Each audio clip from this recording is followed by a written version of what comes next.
Okay, welcome back to the Investigative Journal on this September 21st, 2016 day in our calendar. I'm your host, Greg Anthony. You're listening to FirstAmendmentRadio.com. You can listen to my show every evening from 6 p.m. to 7 p.m. That's on First Amendment. They also play the show at 11 a.m. Pacific Time, and if you can't get it there, go to my long-standing website, arcticbeacon.com. That's ARCTICBEACON.com. Okay, today I want to talk about the Islamic connection to Rome and Catholicism and the similarities of these two religions. And I want to be clear, I'm picking up where I left off on a show I did about a week ago. And I'm going to feature Walter Veith on this question and this scenario of the Islamic connection to Rome and Catholicism, because he does a great job with it. I played about 11 minutes of a video he did, and I'd like you to listen because there's a lot of controversy over this subject. But secondly, you have to make it clear that Catholicism is not Christianity. So let's pick up with Walter Veith and see what you think. Here we go, right on the Investigative Journal. Here we go. There's the moon. Okay, I got a... Here we go. The star. This particular star here has 8 points, and as this clock moves around, of course, every time the long arm and the short arm intercalate, you have the birth of the sun god. Baal Hadad, Baal Hadad, Baal Hadad. Every now and then, every hour of the day. Very interesting. So the symbol of Catholicism is the moon and the star, hidden, of course, in many other symbols as well. We find Islamic symbols in the strangest places. Let us go to the state of Louisiana, and here's a police car in New Orleans, and we see the Islamic symbol on it. Here is the supervisor's car. You can see it quite clearly. Now that would be all fine and well, but let me take you to the Church of the Lady of Guadalupe in New Orleans. Here is the symbol on the front of the altar. Here is the typical cave where they have Mary within the cave. Inside this little cave chapel, you have Mary inside the grotto, a typical pagan symbol, with all the notes of thanks for her intercessions. And if we go inside this little church, we have all kinds of interesting icons and pictures, and this sad picture over here of people actually believing that there is merit in touching one of these icons. If only we could reach people and tell them that Jesus is available everywhere in the world, and we can speak to him directly. But why I'm taking you to this chapel is not only to show you the Marian idolatry, but to show you this stained glass window where they have the Islamic sign right there, and to disguise it, of course, they say New Orleans City Police. Now what have the police got to do with a place of worship? Surely this is just to bring this symbol in under a pretext. If you really use the Islamic symbol correctly, you would have to turn it around, because the moon is a representation of the uterus upside down, like the boat mast situation. And here you can see it perfectly. Well, if you do that, then of course you have the goat of Mendes. So these Islamic symbols are found also in Roman Catholic churches under various disguises. Now, this ancient religion existed before Islam, and the initiates of this religion, as we saw in Morals and Dogma, were the insiders, like Origen, for example, and the Bishop of Alexandria. These were the initiates who harbored the ancient religion. And they were Christian, so-called, but of course they were not Christian. They just propagated that for the Goyim, Catholicism. True Christianity, they fought tooth and nail and tried to eradicate, and they tried to eradicate the Word of God, as we saw, by changing it. Now, Islam arrives on the scene way after that. So the true harborers were in Christianity before they were in Islam, and they were in two places, Alexandria and Rome. Alexandria was eventually taken over by Christianity, and the bastion, the great library, was destroyed, and the final seat of the occult knowledge was in Rome. So Rome is the seat of the ancient occult knowledge before Islam even appeared on the scene. That is the fact. And this ancient occultism had a potent enemy. Who was that enemy? Christianity. Christianity was growing in the place where the disciples had taught it. Christianity was growing in the heartland of the Middle East, Asia Minor, all the way up to India, the Bible says, into the north of Africa. That is where true Christian doctrine prevailed. They kept the Sabbath. Only Alexandria and Rome did not keep the Sabbath. Alexandria soon disappeared as a seat, and then the Sabbath was not kept in Rome. Very interesting history. So the symbol that Catholicism uses is the star and the sickle moon, and this star, by the way, is exactly the same star as is used in Islam. Isn't that interesting? I wonder who gave rise to who. Obviously, the one who is first can only give rise to the one who comes second, and not the one second give rise to the one who comes first. Isn't that correct? We think about it. So, in Catholicism, we find the half moon or the sickle moon with the deities in them. We find Mary replacing Jesus Christ as the mediatrix of all graces. The mediator, the sole mediator and advocate, is replaced by Mary. So here in this Roman Catholic monastery, Christ puts the crown of thorns onto Mary, and she has the holes in her hand. Mary is always depicted as coming out of a cave. Now, the ancient deities always came out of a cave. Loyola, the Jesuit, received all his information in a cave, and it is interesting that Muhammad received all of his information in a cave. That's paganism. That has nothing to do with Christianity.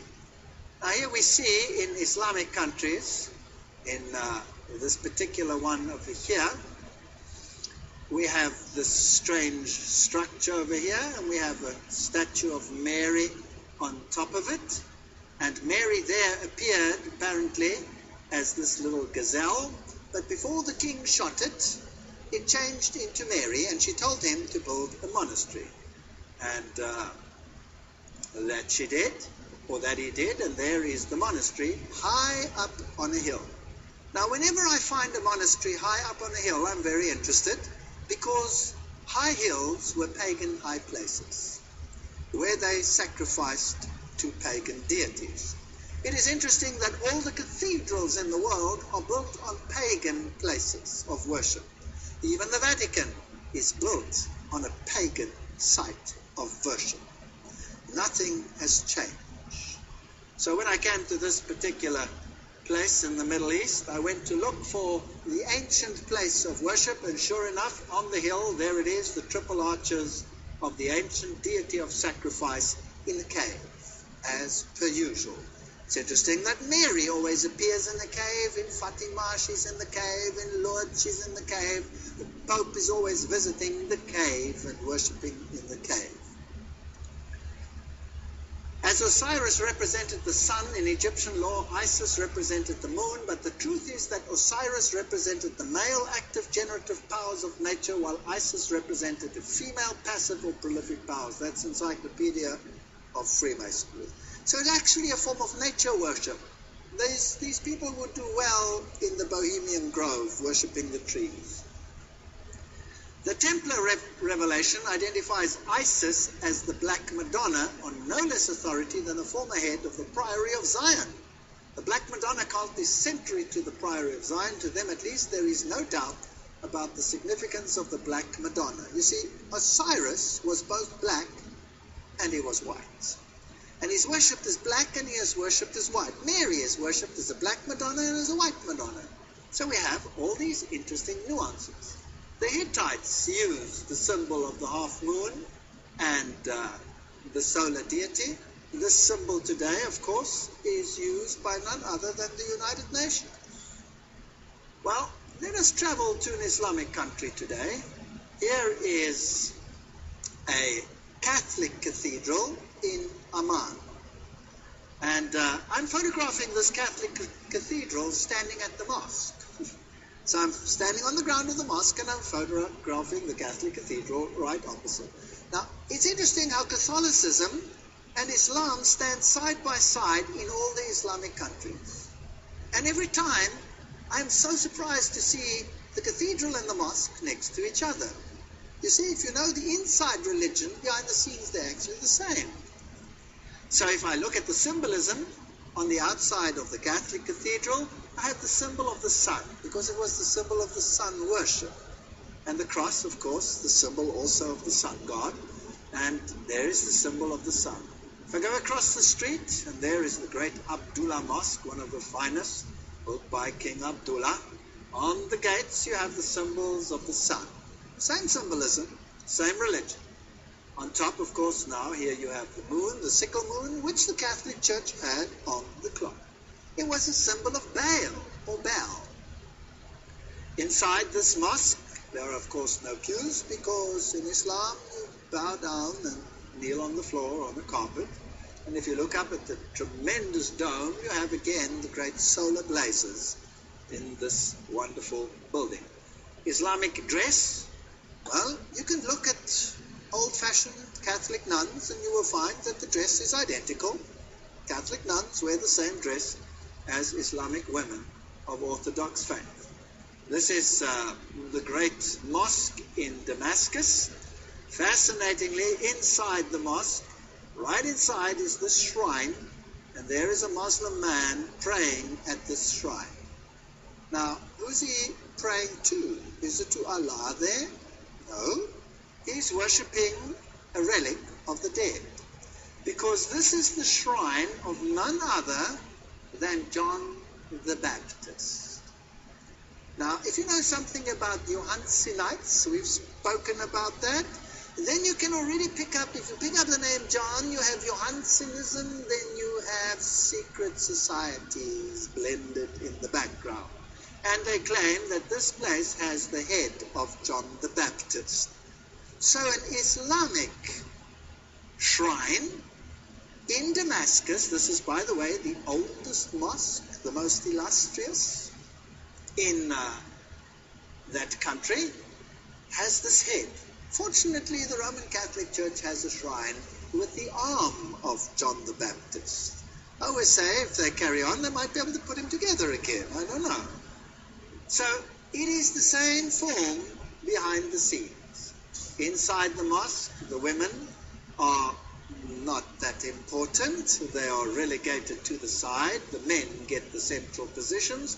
They are praying there with beads. In Catholicism, you pray with beads. You pray with rosaries. And Islam is a very solemn religion. Just some of the sounds in this great mosque.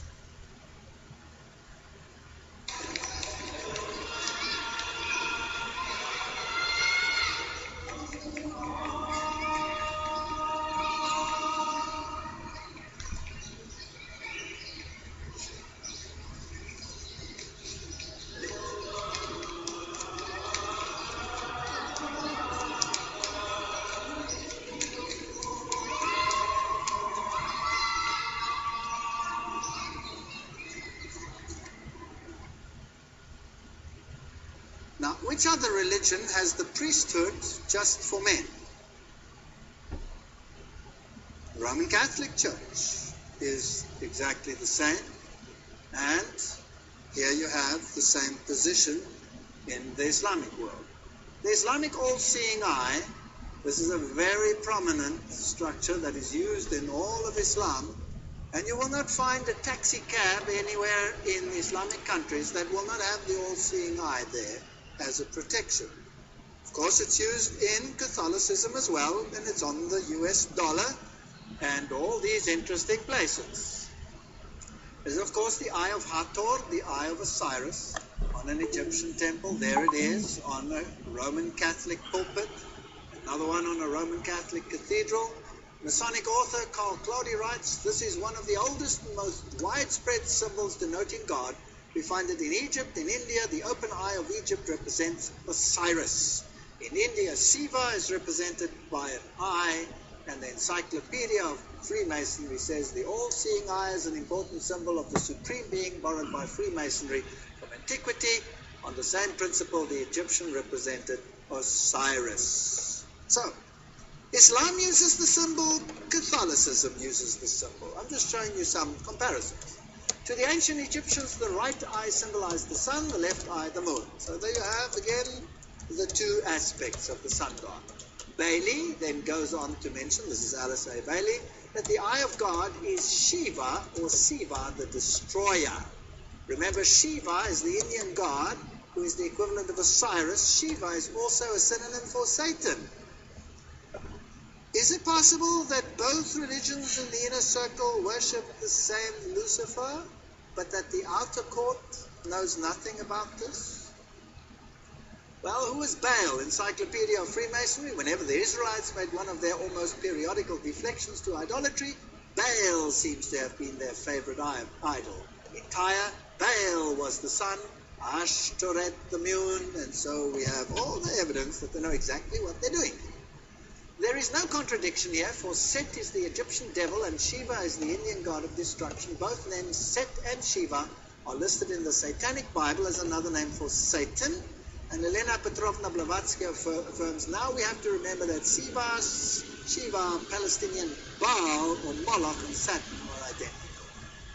Is it possible that both religions serve the same master behind the scenes and that the masses are deceived, just like in Catholicism? Beautiful people who are kept ignorant. And the sincerity of the Muslim duped and misused because they are goyim, catechumens. Elena Petrovna Blavatsky links Set to Satan. Hermes, the god of wisdom, is called Tot Tot Set, Satan. All of these. Ancient Egypt, Set was worshipped under obscene homosexual rituals. And they had temples in which they had these homosexual rituals. For example, the Luxor temple. Now, I have lots of slides of the Luxor temple because I was there. I took many pictures at the Luxor temple, but I'm not going to show them to you because they are pretty naughty. Have you ever been? Who's been to Luxor here? Well, if you've been to Luxor and you go to the one wall, you will see that the phallus was very important. And the pictures are not for display. I have them, but I won't show them. Now, this is an ancient pagan site, the Luxor temple, one of the great relics of past times. Now, here we're going into the entrance, and oops, what's that? That's a mosque. Now, where's that mosque built? You don't mean the mosque is built into the Luxor temple? Is that possible? Well, let's go a little bit closer. Yes, there it is. It's in the Luxor temple. What does that tell you? If you had to build a Christian church today, would you go and choose the ancient pagan temple of Baal and build your church right in it?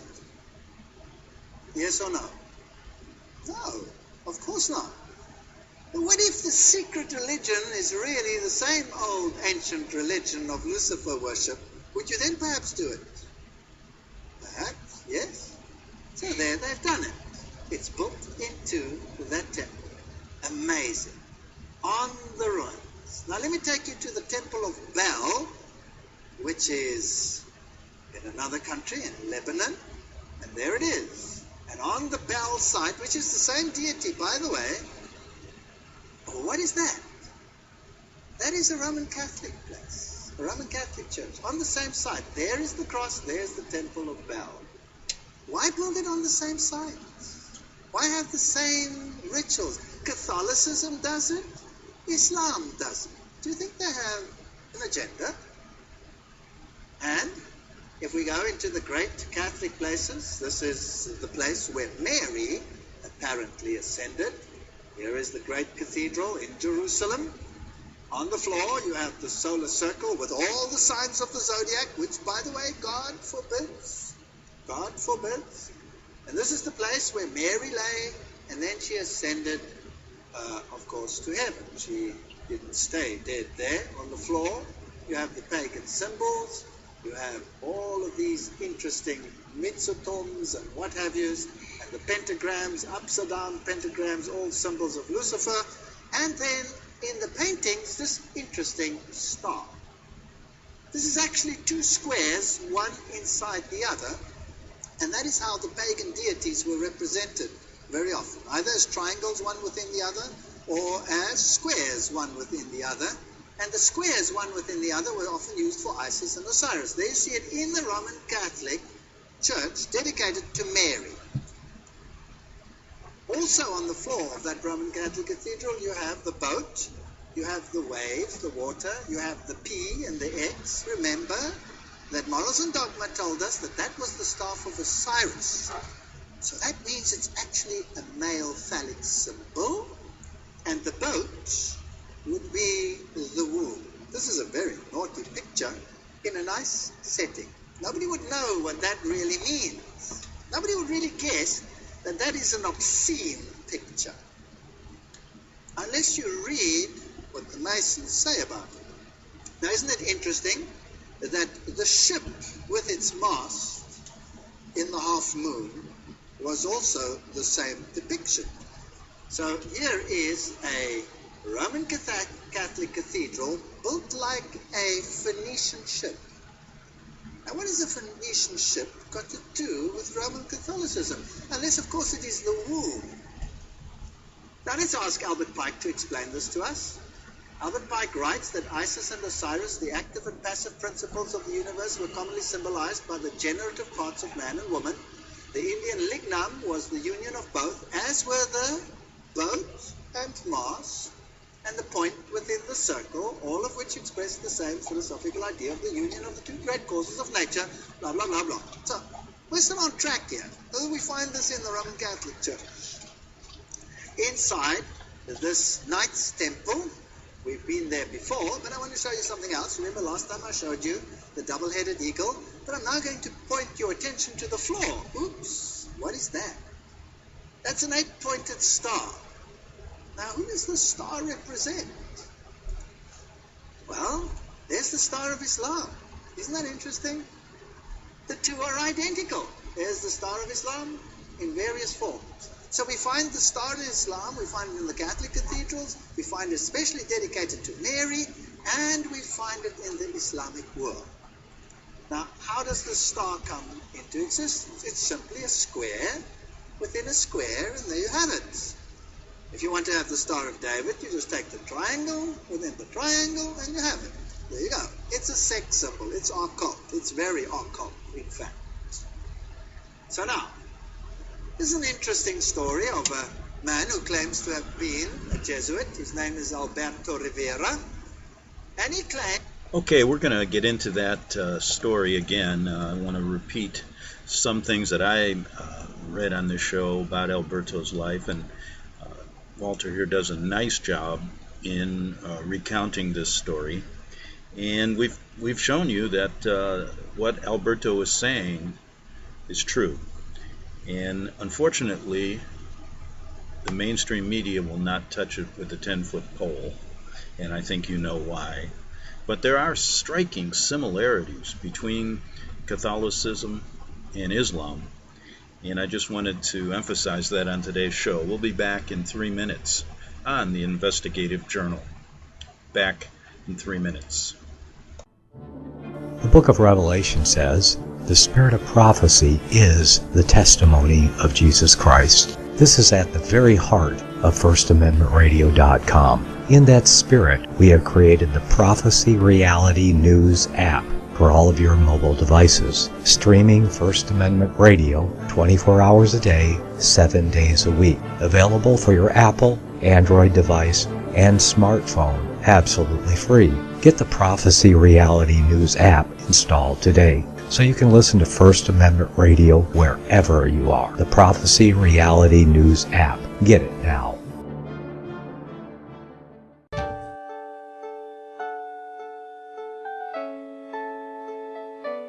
The program you are listening to is 100% sponsored by you, the listener, on this First Amendment Rights Media channel. you will notice that there are few commercials on this radio network. There's a good reason for that. Corporate advertising dollars come with strings that limit program content. So without your help, these programs cannot continue on internet or our several affiliates. If you benefit by the educational law programs, we ask you to give. If you are admonished or nurtured by the Bible and ministry programs, we ask you to give. If some voice a cause that you are passionate about, we ask you to give. If you believe in any of these, we ask you to support them as you would a missionary on a continual basis, as if giving a tithe for missionary radio. These programs are not commercially viable and must be supported by those faithful to the cause of truth.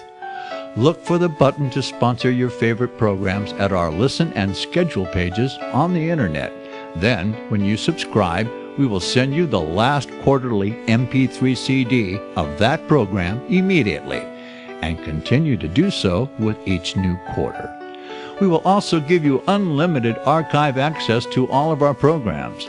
We're asking you to give much less than a tithe, so that you may also send support directly to a particular program host, cause, and anywhere else the Spirit may lead you. Do all to the glory of our God and Creator, for His holy nation, the only kingdom that will last forever. Thank you for listening.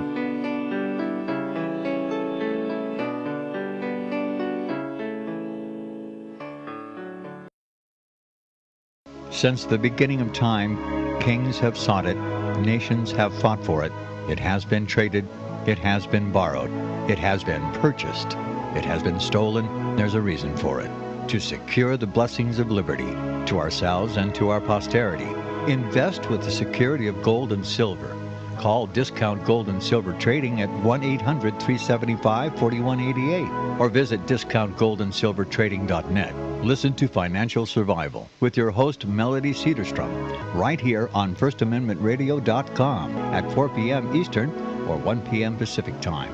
Visit DiscountGoldandSilverTrading.net or call Discount Gold and Silver Trading at 1-800-375-4188. Toll free 1-800-375-4188. Okay, we're back for the second half hour of the Investigative Journal on this September 21st, 2016 day on our calendar. Let's get back to Walter Veith as he recounts a story about Jesuit priest Alberto Rivera. That Cardinal Bey, the Jesuit general, personally instructed him on the origin of Islam. According to Rivera now, the Roman Catholic Church started Islam on purpose to take the Arabs under their control and to secure Jerusalem. Fascinating. This is, of course, highly ridiculed in the literature. Nothing like that ever happened. But let me digress and speculate a little bit. Who was first, Catholicism or Islam? Catholicism was first. And Catholicism had a major problem. You see, the Byzantine Church initially was on the side of Rome, no problem. In fact, the Byzantine emperor elevated the Roman pontiff to his level of corrector of heresies of the entire world. So yes, the Byzantine Church and Rome were initially one. Only after about 1,000 years did a split come between the Orthodox and the Catholic Church, when the Orthodox Patriarch refused to accept and acknowledge the supremacy of the Bishop of Rome. And then war broke out between these two groups and has been waging since after the Russian Revolution. Now the Orthodox Church is saying, I'm sorry. So that's been resolved. But in the first few hundred years of Catholicism's rule, what was the main problem of Catholicism? Who was the problem? The true Christians. The true Christians, because Christianity had spread in the Middle East. Wouldn't it be nice if these supposed Christians of Rome could use an organization to eradicate Christianity and replace it with another form of their religion? Front organizations. They're very good at it. You know, the Jesuits created who? Freemasonry to do the work. and they ban Freemasonry, and if something happens, they say, oh, it wasn't us, it was the Freemasons. Isn't that right? Well, they blame the Jews. No, it's not us who rule the world, it's the Jews, it's them, it's Zionism. But in actual fact, it's Catholicism. Now, if the occult world wanted to gain control and the occult world controlled Rome, why not control all occultism? Wouldn't that be interesting? I'm just speculating. I can't prove this. I'm just saying that that's what Rivera said. Rivera said, nobody believes him. So let's have a look at what happens. Fatima is a very interesting place because Islam controlled Spain and Portugal once upon a time, and the Pope is here in front of the statue of Fatima. There's the shrine to Fatima Link.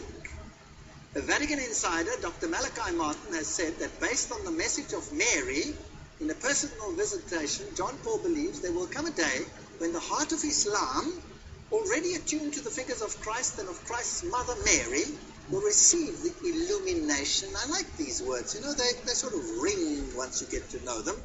It needs a second Fatima, in which they will recognize him as God's vicar on earth. So who must be recognized as God's vicar?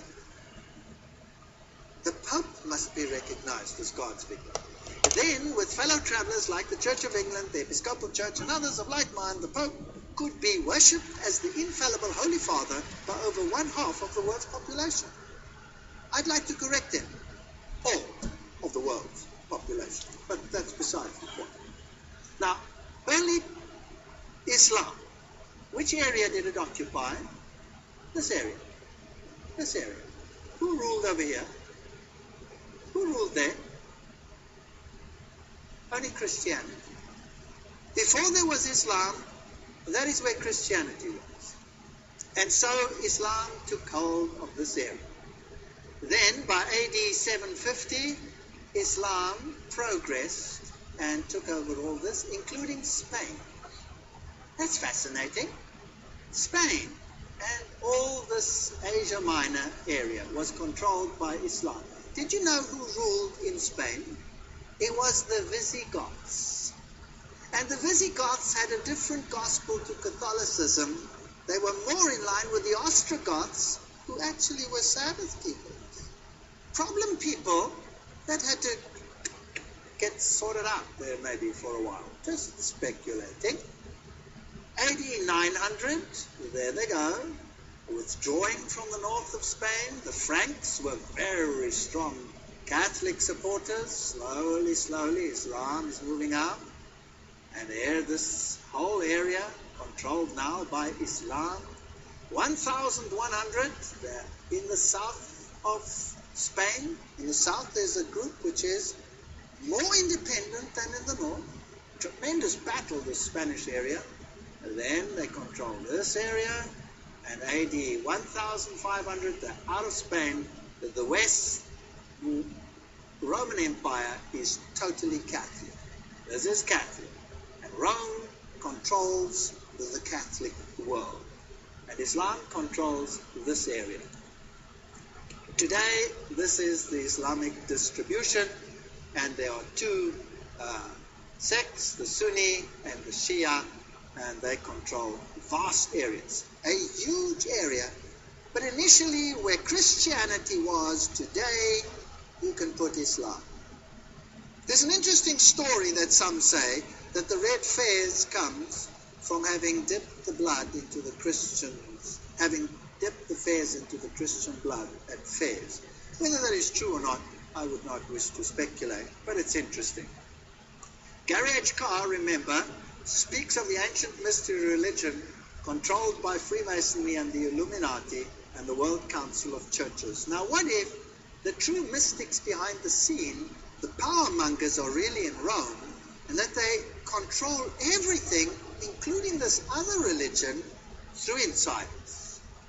And then, if you put all the pieces together with all the references that there are tremendous links between the Templars and the Islamic secret societies, the Ismailis, the Karmatites, the Fatimites, the Druzes, and the Assassins. Now, the Assassins were interesting because they would kill themselves to gain an advantage. They could blow themselves up to destroy others. Do we have something like that today?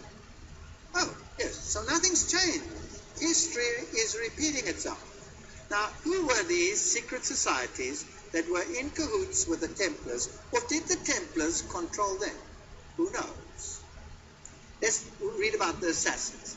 Degrees of the assassins was thus as follows. First, there was the Grand Master, known as Sheikh al-Yabal, or Old Man of the Mountain. Second, the Dial Kepi, the Grand Priors. Third, the fully initiated Diaspors, the Rashids, the Associates. Fifth, the Fadais, the voted. Sixth, the Lasiks, or Law Brothers. And lastly, the common people, who were to be simply blind instruments. Does it sound familiar? The poor blind Goyim's Katakulu. Designs against religion were of course not admitted by the order. Strict uniformity to Islam was demanded from all the lower rank of uninitiated, but the adept was taught to see through the deception of faith and works. So here we have a whole nation's subject to these insiders, using them as human cattle. Wouldn't you feel sorry for them, like we have to feel sorry for ourselves, because we've been duped like that as well? Thus, by the law of paradise, the assassins enlisted instruments for their criminal work and established a system of organized murder on the basis of religious fervor. Nothing is true and all is allowed was the ground of their secret doctrine. The Jesuits have the same doctrine today, which, however, being imparted but to a few and concealed under the veil of the utmost austere religionism and piety, restrained the mind under the yoke of blind obedience. Poor people, duped by satanic insiders. Now, the Fatimites was another group that took over. The founder of the Fatimite dynasty of the Caliphs was Ubaydallah, known as Mahdi. Societies of wisdom were instituted in Cairo. The Darul Qimat, or the House of Knowledge, by the sixth Khalifa Hakim, who was raised to a deity after his death and is worshipped to this day by the Druzes. Under the direction of this man, the Grand Lodge of Cairo was formed by the Fatimites and continued the plan of Abdullah. And there were a number of degrees, 9 in all. Their method of enlisting proselytes and systems of initiation, blah, blah, blah, are absolutely those which Weishaupt used for the Illuminati. So, there's no difference between Rome and these folks. It's the same organization. Is it possible that they've used thesis and antithesis for thousands of years, if you like, to rub up the remnants of Christianity in opposition? And later, when the Orthodox Church split, what did they do? They created an empire called the Ottoman Empire, which went in and slaughtered the Serbs, who were Orthodox, and slaughtered the Romanians, who were Orthodox. They raped the women. They threw the children in the air. They caught them on the ends of their bayonets. They decimated whole Orthodox areas. Incredible. And what escaped to the north into Russia, it didn't escape the sword of communism, Lenin and his murderous band. There has been a religious war since Christ died. And who is being rubbed up? The souls of men. So here are the men of Islam. Who are these insiders? Who are these ayatollahs? Should the world be afraid? The world is meant to be afraid. Are you with me? So you have thesis, you have antithesis. In the world wars, they said communism is the threat. You are supposed to be afraid, so that you will accept any changes that are necessary to meet the threat.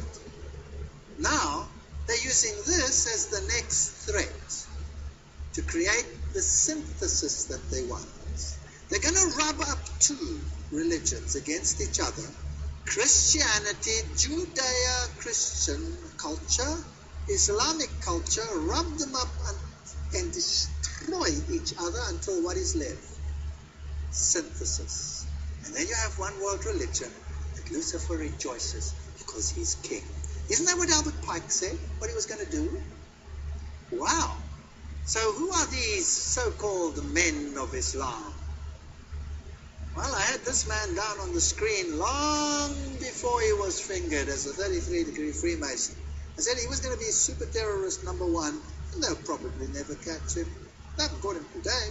Who knows if he's still alive? We'll talk about him tomorrow. The Bible is an indispensable part of the furniture of a Christian lodge. You remember this text? I showed it to you earlier. It comes from Morals and Dogma. Only because it is the sacred book of the Christian religion. The Hebrew Pentateuch in a Hebrew lodge and the Quran in a Mohammedan one belong on the altar. And one of these, and the square and the compass properly understood, are the great lights by which a Mason must walk and work. Which one? Obviously not the Bible, because Morals and Dogma itself says it hates that Bible. Didn't it say that? We read the quotes. And they changed it all. And the Hebrew Pentateuch, well, that is the Bible. So which one is left? Which one's left? By elimination, the Quran is left. Now, the Quran as such, or rightly understood? Probably rightly understood. Why?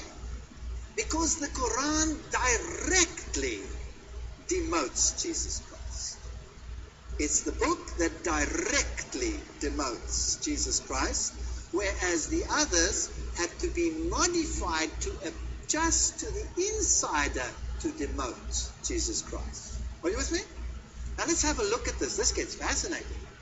The Deadly Deception. James D. Shaw was a 33-degree Freemason, and he was at an interesting ceremony where a very high preacher, very prominent preacher, his first name's Billy, by the way, was also there at his initiation ceremony. But that's another story.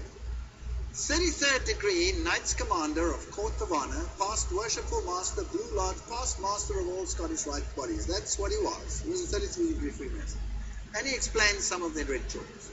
The Deadly Deception, James D. Shaw. 33rd degree initiation ceremony. The oath is sealed by drinking wine out of a human skull. May this wine I now drink become a deadly poison to me, as the hemlock juice drunk by Socrates, should I ever knowingly or willfully violate the same. We've done this before. I'm just bringing it to perspective. A member dressed as a skeleton places his arms around the candidate, who then states, "And may these cold arms forever encircle me, should I ever knowingly or willfully violate the same." So that's the 33-degree initiation ceremony. But there is another one. Each of us was presented, along with the Scottish Rite ring, a copy of Albert Pike's book, Morals and Dogma. So you get that when you get to the 33rd degree. We were told that it was the source book for Freemasonry and its meaning. We were also told that it must never leave our possessions, and that arrangements must be made so that upon our deaths it would be returned to the Scottish Rite. Fortunately, I didn't have to go through the process, but I have one. I have one.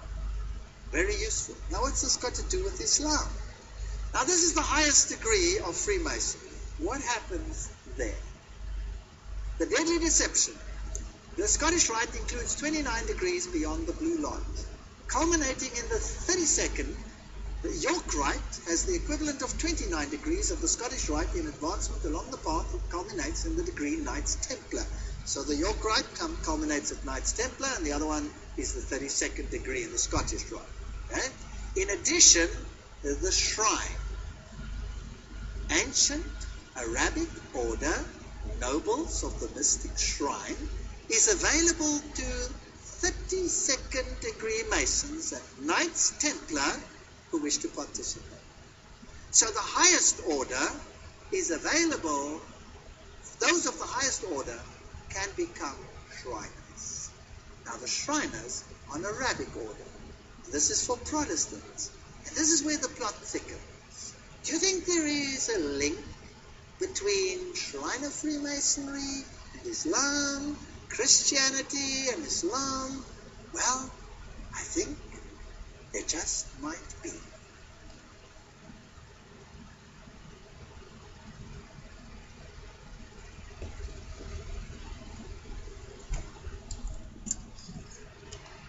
Okay, let's take a little break here. Here we go with Walter. We were Walter. talking about Shriner Freemasonry and how it links Islam to the secret societies. Let's continue our interesting little investigative study. The shrine, the ancient Arabic order, nobles of the mystic shrine, the shrine is the show army of masonry. Maintains a very high profile. It is necessary to be a 32nd degree Mason for 6 months before being eligible to join the shrine. Only the highest Freemasons may join the shrine. Now these are most of the prominent Americans, by the way. All the big prominent Americans march through New York as the Shrineovers in their masquerades. Now, the shrine is in the name of Allah. Did you know that? So here the Christians of, so-called Christians of the 32nd degree, who now know already that they worship Lucifer, come to the shrine with the Quran on the altar. Now the Bible's gone. When you reach the highest level of Freemasonry, you become a Shriner, the Bible's gone. We sealed our solemn oath in the name of Allah, the God of the Arab, the Muslim, the Mohammedan, the God of our fathers. Wow. Is Allah the God of our fathers? Here's the oath. In willful violation whereof I incur the fearful penalty of having my eyeballs pierced to the center with three-edged blade, my feet flayed, and I be forced to walk the hot sands upon the sterile shores of the Red Sea until the flaming sun shall strike me with a livid plague. And may Allah, the God of Arab, Muslim, and Mohammedan, the God of our fathers, support me to the entire fulfillment of the same. Can a Christian make such an oath? Yes or no? Obviously not. So Masonry is nothing other than the ancient mystery religion, and Jesuits are the ancient mystery religion, and Islam is the ancient mystery religion behind the scenes. And who do you think controls it all? Rome. Rome controls it all. So how would you like it if I said that I believe that Islam, Catholicism behind the scenes is one and the same thing? Have you noticed that Catholicism never complains about Islam not allowing evangelism? Because it suits their purpose. It's already Catholicism. But when evangelism is done in non-Islamic countries and it draws Catholics away, then you have huge drama. Isn't that interesting? Those are double standards which are hard to understand unless you look behind the scenes, where you have all these Egyptian rooms and the Syrian rooms.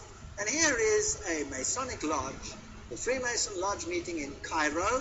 President Gamal Abdel Nasser, President Nasser, 1954 to 17, Anwar Sadat, 1970 to 1981.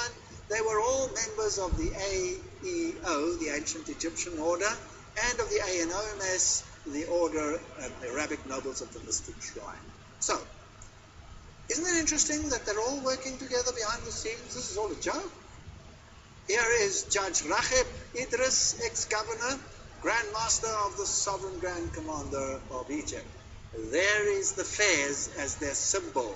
This is a Mason himself who showed me in Lebanon that most of the high Muslims were all Masons. He himself was a high Mason. Anyway, Masonry. Let's go to this Masonic temple in Oklahoma, and what do we see? Aha! We see a Fez, and we see Arabic symbols, and we see a Fez, a Fez, a Fez, a Fez, and of course, Muslim, Allah. So Freemasonry at the highest level worships Allah, who actually directly is Set, symbol of the moon and the star. Well, Arthur Edward Waite says Babel represented a Masonic enterprise. Now, what does this mean? Now, let's get a little bit deeper into the story. We've seen that before as well, the Tower of Babel. Now, that's what the Tower of Babel looked like, supposedly. Notice that it is built as a spiral. These are all the representations that you find in the literature. There's another representation of the Tower of Babel. Notice the spiral way in which it goes up to the top. There's a whole host of them. Spiral, spiral, spiral, circular. Here's a strange one, but they're all spirals. Most of them probably look like that. So that was a Masonic enterprise. Now, isn't that interesting? Let's look at this picture again. In an Islamic country, Mary on the spiral, standing on top. Here we have Holy Mary, Queen, circle with a dot in it. Do you remember what Albert Pike said that was? That was the generating principle, like the ship and the mast. Same thing. They use that symbol for Mary. Oh, here's another place. Can you see that over there? There she stands. This is in southern Africa, on the spiral. What is this? That's the Tower of Babel. There we see it from the front. This one over here in Lebanon. I took this one myself in Lebanon. There she is, on top of the Tower of Babel. So who's going to be queen of the new Babylon? Mary. But who is Mary? Mary is Isis. Is she? Here is this church where her figure is with this... And I may add, we only got a couple minutes. We'll get back to finishing up, Walter, maybe tomorrow or the next day. But anyway, didn't you hear what he said? Mary is Isis. Now, why would they choose the name ISIS to be the greatest terror organization killing and beheading Christians? Who do you think created it? It's pretty obvious to me, and I think after you watch this and listen to what we've been talking about today, it'll be obvious to you as well. Do me a favor, spread this around to people. This is great stuff. This was done, I think even a decade ago. So I think you see how relevant it is today. And pass it on, because without a shadow of a doubt, Catholicism is not Christianity. And it's very, very similar to Islam. And in fact, facts will show that the Vatican created Islam, and Islam is still doing the dirty work today. Back tomorrow on the Investigative Journal. Visit crosstheborder.org, CROSS, crosstheborder.org, to get your print, EPUB, or PDF version of the book, The Rapture Will Be Canceled. That's crosstheborder.org. I know you all want answers, and believe me, so do I, and I'll do my best to get them. Despite Nicolas Cage's promise to do his best to get left behind rapture answers for us, don't hold your breath. Not everyone believes Left Behind is true prophecy.